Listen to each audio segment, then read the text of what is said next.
do you think the cause was, Mrs. Angel? The cause? He was poor. Dirt poor. He was in want. That's why he came to Holborn. We're not quality, sir, God knows. I am only 6 shillings a week. That was not true. He'd been living in Shoreditch before he lodged in Holborn. He'd been lodging with his godmother, but he wanted a room of his own.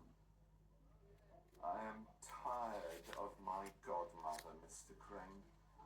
She gods me and she mothers me. If I come back late, she scowls at me. If I come home drunk... Well, I did not come home drunk. I know of a room. Where? Close by. It is owned by a Mrs. Angel. Angel of my deliverance. Angel of light. I would not say that exactly. She works in the Vauxhall Gardens. Ah, there she is. Over there. Serving wine to those 3 ostlers. It is not the only thing she sells. She works here under an assumed name, of course. She was no angel here. She's known as Mistress Jane, or to others, Mistress Quickly. Torches are very bright. They should remind you of your approaching fame. Whole of life is ahead of us. Ahead of you. That is what you mean. My own day is done. You may outlive me yet, Mr. Crane.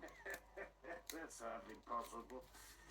I made nothing of my life, but you may do great things yet. Let me shake your hand, Mr. Chatterton. There. Here is one going forward, and one passing away. We have met for an instant on our journey. You will be remembered. I shall be forgotten. He was a poet, sir. Poet? He wrote verses. That is regrettable. It can be a cause of suffering, I grant you. It is brain work, you see. He would never suffer his room to be swept. I beg your pardon. He told me that poets hated brooms. I did not like to disturb him when he was poetizing. What kind of verses did he write, Mrs. Angel? They were for the newspapers, sir. He was a satirist. I know nothing about satirism, sir. He wrote in English, I believe.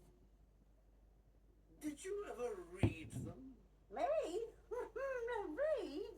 No, sir. But sometimes he would expound them to me. Now, Mrs. Angel, Jane, I've been asked by Mr. Crane to write a lament on the death of Alderman Phillips. I never met the man, but that is no reason why I should not mourn him. The best grief is the least expected. Shall I charge a penny a tear? Is that not fair, Mrs. Angel? If you say so. Well, this is what I say. Now rest, my muse, but only rest to weep. A friend made dear by every sacred tie. Unknown to me, be comfort, peace, or sleep.